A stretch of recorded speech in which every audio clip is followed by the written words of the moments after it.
The left have, in the same way as they sort of say, government was trying to abolish the forests or they're trying to do this, they're trying to smear me with economic results that are I'm clearly not responsible for. A lot of people I've spoken to since say, Liz, why didn't you stick to your gun? I'm not embarrassed. I'm definitely frustrated that I feel we've missed an opportunity to deliver those policies. Am I proud to have got there? I'm proud that when I got there, I did actually get rid of a tax. I've sat outside politics and I've also looked at people more senior than me and thought, why on earth aren't they doing this? Surely if I was there, I'd be able to do this. I'd be able to crack the whip. I'd get things done. It's not like that.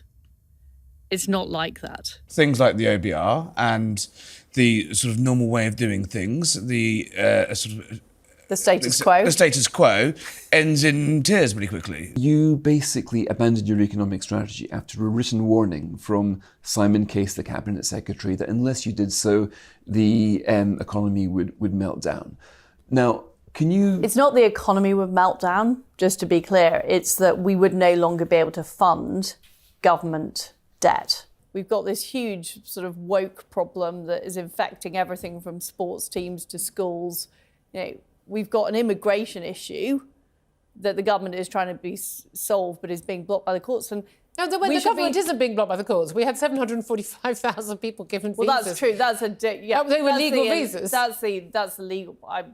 I agree. We need to do more on that as well. This was after, thank God, Boris was okay after COVID. But I remember getting him to sign off the start of the American trade deal while he was still in hospital recovering after COVID. Because his advisors weren't there. You were bugging him in hospital. I know, it's quite bad, isn't it? But I was determined to... What I'm saying is I was determined to get things done. What I experienced at Number 10 was...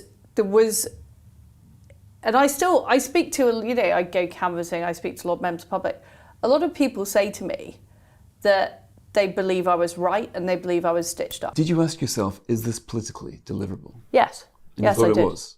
Yes. Why did you think it was? Well, what I thought was that the furlough scheme had been announced without any OBR forecast. What I was announcing was smaller than that. It was a fair old whack. You wanted to borrow £30 billion to subsidise people's energy bills. 30 billion.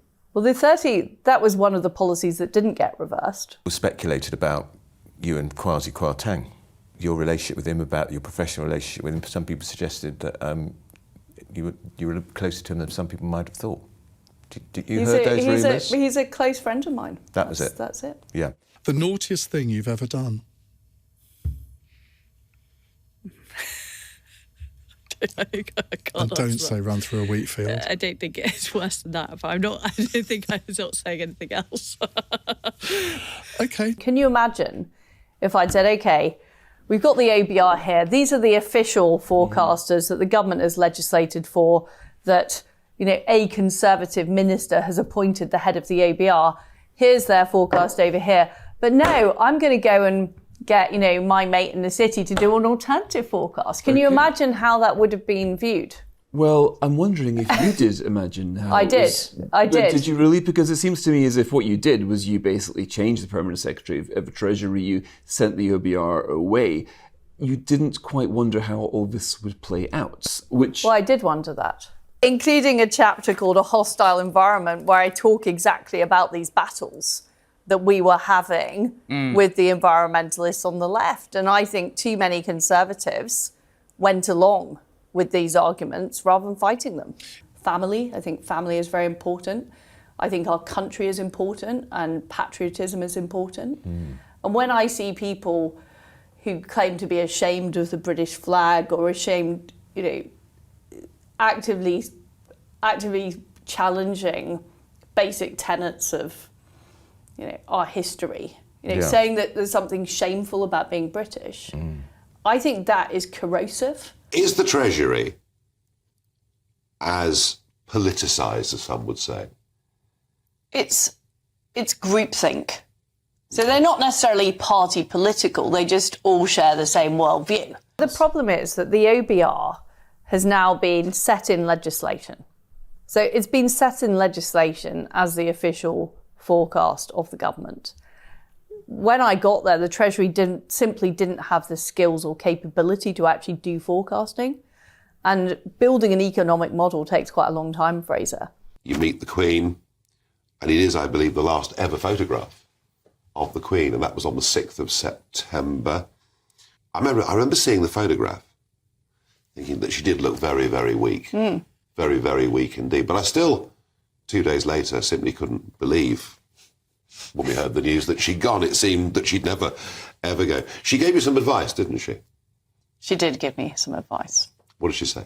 She told me to pace myself. Very sensible advice. Did you listen to her?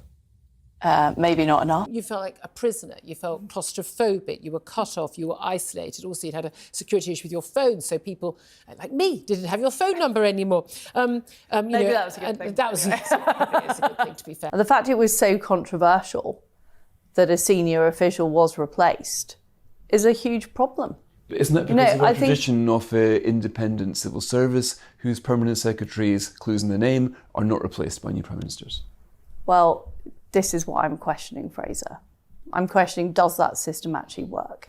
I will keep fighting for those conservative ideas. And I think one of the big divides in the Conservative Party at the moment is between those of us who think we need serious change to our institutions that have become wokeified, that have become obsessed with, net zero or politically correct ideas. Because I always questioned before, why aren't these prime ministers getting on and doing stuff? It's so frustrating, and now I know. And what I want to do is use that knowledge to help other Conservatives and people who want to achieve change. I believed it was possible. I believed, like you, Fraser, it was possible to change things within the system. And now I'm convinced that the system itself has to change. And it's through bitter experience. There's one thing that you could have done differently or done in a different way.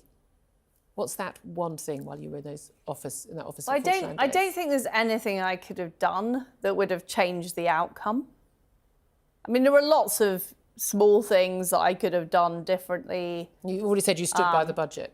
Yeah, the contents of it, yes. Obviously, if I'd known that there was a massive tinderbox waiting for us in terms of this liability-driven investments issue, I would have, we should have put pressure on the Bank of England governor to sort that out first. Describe your legacy in 3 words.